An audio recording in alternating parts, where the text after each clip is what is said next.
Conditions May Apply by CinnamonPinecones. Read by Distracted by Books. Chapter 82. Insert chapter title here. Izuku hardly remembered what it felt like to not be sore, but after 2 weeks of 1.5 break days, he woke up on a Saturday afternoon, stretched, and felt none of the familiar pain he had grown so accustomed to.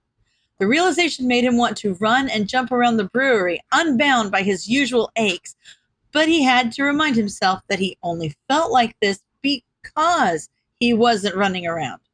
He would get the chance to expel this excess energy tonight anyway. He was doing better, and it felt good. He shouldn't mess that up. He was eating as much as he could, but it wasn't as much as All Might's plan had called for, and he wasn't anywhere near as nutrient-dense either.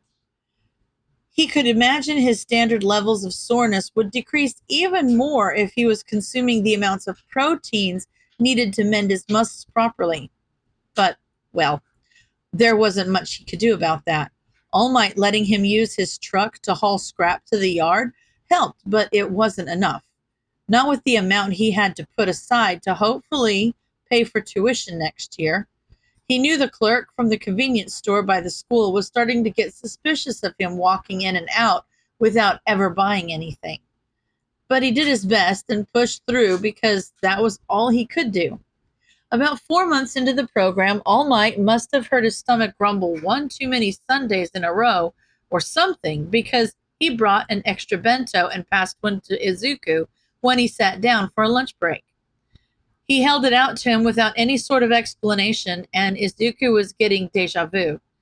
He couldn't help but stare dumbly at All Might's outstretched hand until he shook it lightly, prompting Izuku to take it.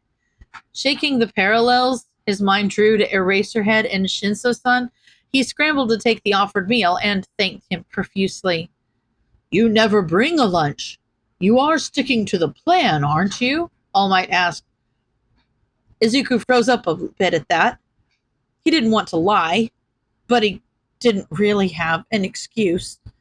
He couldn't find a way to weasel out of the question before the pause became suspiciously long. I'm sticking to it as best I can," he offered, not looking All Might in the eye. He picked up the bento All Might handed him and did his best to ignore the silence he was met with. It was curry and rice, and distantly Izuku registered that it was absolutely delicious, but he was too caught up in trying to come up with excuses to enjoy it properly. "What do you mean, as best you can, my boy? Where are you falling short?" All Might asked after a moment. "It's not the work," Izuku insisted quickly. "I'm not slacking off. I know, Midoriya. I can tell. You're making great progress," All Might interjected before he started spiraling. "Oh, thanks," he sputtered out inelegantly. It's just the food. It's a lot," he said with a huff of fake laughter. "You mean you can't eat that much? You don't need to stuff yourself. We can adjust for more protein-dense foods. Quality over quantity," All Might offered. That was the opposite of the issue Izuku was facing, but he didn't know how to explain that without garnering a great deal of concern. "No, that's not the problem. Well, it kind of is. I just mean that these foods they're kind of expensive. It's just that protein-dense foods are kind of a luxury. Eating healthy is actually kind of really expensive. It's a systemic issue. Really, wealthy people eat well and are healthier, but poor people can't afford to eat well, and then there are health conditions. Not that I have health conditions. I'm fine. I get enough food, but just maybe not as many nutrients as I'd like, but that's okay. I'm much better off than a lot of the other people, so you don't have to worry about me." Doria, mumbling, All Might interrupted his fumbling explanation for the nth time in the last 4 months. "I didn't catch most of that, but I heard the beginning. Do you not have enough money for food, my boy?" he asked with concern etched into his features. No, I do. I just, we don't have enough money for the food on the plan, but it's fine. Young Midoriya, I've been the highest ranked hero in the country for decades. Money is of no object. You should have said something. No, you're already doing so much for me. I couldn't possibly.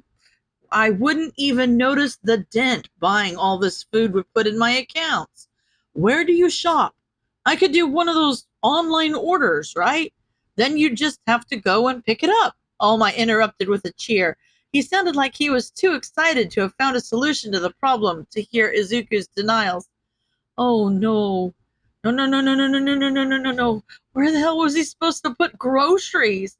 There was absolutely no way for him to explain away why he couldn't accept anything perishable or that needed to be cooked.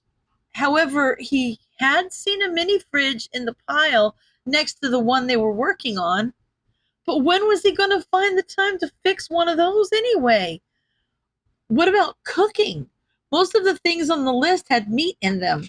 What was he supposed to do about that? Cook everything over an open flame? He had no clue how to do that. Hell, he barely remembered how to cook on a stove at this point, and he really didn't want to give himself food poisoning without access to a proper bathroom. No, All Might, you really don't have to do that. It's fine. Nonsense, my boy. No, I really, young Midoriya, I'm not taking no for an answer on this. Nutrition is too important. Your body won't be able to keep up with you at this rate if you don't fuel it properly. He cut off his arguments for a third time. We can worry about the logistics later. Eat your lunch. Oh, Kami. Looks like he's gonna have to dip his toes into refrigerator repair. There goes his newly acquired Sunday night siesta. That night, after All Might took him to the scrapyard and dropped him off at his old apartment building, he trudged his way back to the beach and hauled the mostly intact mini fridge he'd found onto his dolly, along with another very broken one. He was hoping he might be able to cannibalize parts from the latter to fix the former. The dolly protested the weight, but he persisted. If he could haul trash all day, then this godforsaken cart could hold together long enough to haul some junk for 15 minutes. By the time he rolled the dolly into the brewery, the left wheel was valiantly trying to make an escape from the weight crushing it. Great. Another thing to fix. That was going to have to wait. He had no clue how functional this mini fridge was, nor how long he was going to have to fix it before All Might forced a cart full of perishable goods into his hands. He needed to get to work quickly. After hauling the fridges back to the office, the cart finally had enough and the left wheel popped off only about 10 feet from the door. Really? You couldn't wait another 30 seconds to do that? He asked while giving the dolly a disappointed glare. It did not respond. Whatever. Izuku sighed as he squatted down to pick up the busted fridge first. Plugging in the mostly intact fridge turned on the little light inside, so at least the wiring was still good, though that would probably have been the easiest thing to fix. He spent all night going through the thing, taking it apart and putting it back together. He didn't know much about how a fridge was supposed to work, but if he got a good look at the innards, he'd have a better clue of what to look for when he got the chance to do some research. He'd have to go to the library. Well, maybe not the library. He burned that bridge pretty sufficiently, and he vowed to never return to the next closest library as well, because he kind of hacked into UA's database there on accident that one time. It had probably been long enough since then, right?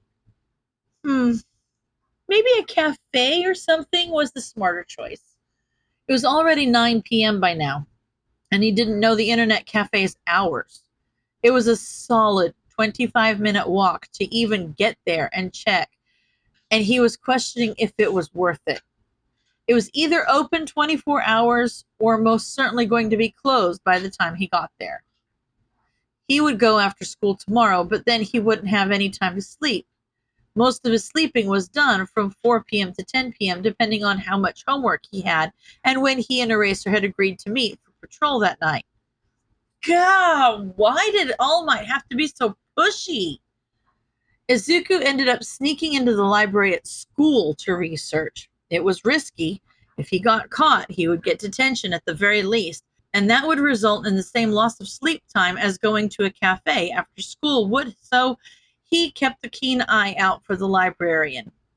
He had tucked himself into the back corner of the library, and thankfully, no one bothered him. His research yielded a few things to test. The most likely issue was that the condenser coils and fan were filthy. He'd cleaned everything when he took it apart, but he hadn't thought to check if that had fixed the problem. Hopefully it did. If not, then he was going to have to sink some money into this project. He could spare about 3,500 yen for a multimeter to check that the components were working properly, and some coolant, because whether or not that was the initial issue, there was no way that fridge had been sitting out in the elements for Kami knows how long without developing a coolant leak. Well, if heroics didn't work out, he could always repair refrigerators. That was, well, that was certainly a backup plan. Maybe it was best not to think about backup plans. All Might had been pestering him every day about where to put in the order for his groceries, and Izuku had been dodging it as best he could. He was spending every second of free time he had working on that damn fridge, but it wasn't until Thursday that he finally got it working. He hadn't even had the chance to get excited about having food again. It had been 3 years since he'd had anything more than granola bars and nutrient pouches at home. He remembered sneaking out of his room when he was little and stealing ice cream from the fridge. Kami. He can't remember the last time he had ice cream. He needed to fix the dolly he broke getting the fridges back to the brewery before he thought about ice cream, though, because he gave All Might the location of the grocery store closest to his old apartment, which was nearly a 20-minute walk away from where he actually lived. They stopped working a little early that morning, and All Might had Izuku sit with him and pick out foods on his phone. He tried to get him to add commentary on his preferences, but honestly, Izuku would gladly take any of it. The only thing he specifically requested was tomatoes.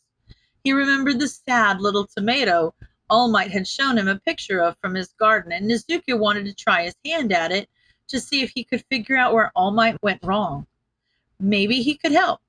It was getting a little too late in the season to be planting tomatoes from what he'd read, but he was also never one to back down from a challenge. He did his best not to watch the increasing price of the cart at the bottom of the screen, but he couldn't help peeking. It was nearly up to 10,000 yen by the time All Might decided that was enough. Izuku was never going to be able to pay him back for this. He wasn't a stranger to penny pinching at the grocery store. He had done it for years after his mom just started leaving money for him to fend for himself, but he didn't remember it ever costing this much. Moreover, he couldn't even imagine eating that much food in just 1 week. Maybe he could start bringing Eraser dinner too. He was well past the point of Izuku being able to pay him back for everything he had done for him in the last few years, but that could be a good start. He'd need to see if he remembered how to cook first. There was no point in trying to pay him back if the food wasn't any good anyways. He was getting ahead of himself. He didn't even have a hot plate yet. He was going to be cooking over an open flame for the foreseeable future. And as funny as it would be, he would never forgive himself if he gave Eraser food poisoning. Pulling himself back to the present, he did his best to express a normal amount of gratitude and excitement for what All Might had done for him, but he's not sure how convincing it was. He couldn't keep the smile off his face. He tried to squash it down with the guilt he felt for All Might having to do this to begin with, but it was no good. He was going to have food again at home. He wasn't just going to be shit out of luck when he got hungry on the nights they took a break from patrol. Hell, he wasn't ever going to be hungry again. No more shoplifting, no more dumpster diving. Kami, he couldn't believe it. He was so grateful that it was impossible to put it into words, and he was even more grateful that All Might was so stubborn about this. He would have felt a lot more guilty about it if he hadn't tried everything he could to deny the gift. Izuku spent the whole day at school planning out a list of all the things he would need to get to have a makeshift little kitchen. He already had a big pot, but he used that as a sink and a bath more than anything, so he was going to need another pot. Maybe a few more pots. Cleaning cookware in the water he bathed in didn't sound very appetizing. Oh, and a hot plate. He doubted he would be able to find one of those in good enough condition to even be fixable, but he had seen one online for about 4,500 yen, which was manageable. He was also going to need a pan and a plate or a bowl, which would be nice to have as well. Oh, and chopsticks and other utensils. He had no shortage of knives, but he had 0 spoons to his name. Being able to look for stuff made sorting through the garbage at Dagobah much more interesting. Like it was a treasure hunt rather than just the disgusting heap of trash that it was. He was actually looking forward to the next time he was going to get a chance to sift through it. Things were looking up. End of chapter.